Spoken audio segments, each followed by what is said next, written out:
সামনে মাথা শুধু কর।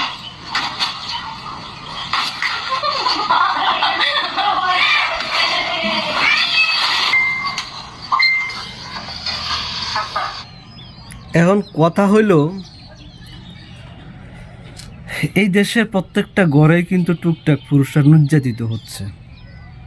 এটা ছোট আকারে হোক আর বড় আকারে হোক, এটা আপনাকে মানতেই হবে। আপনি যদি এটা অস্বীকার করেন, আমি মনে করব যে আপনি আসলে বেডা না, আপনি বেডি। আমার বলতে সমস্যা নাই, আমার সত্য কথা আমি বলবো। এবার আমি যদি ঘরে নাও থাকতে পারি, আমি সত্য কথা বলবো।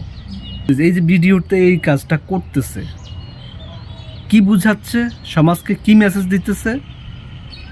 আমার মতে এটা সমাজকে মেসেজ দিতেছে যে পুরুষের উপর অমানবিকভাবে নির্যাতনটা আরও একটু বাড়াই দেওয়া হোক। এতে খুশি কারা জানেন?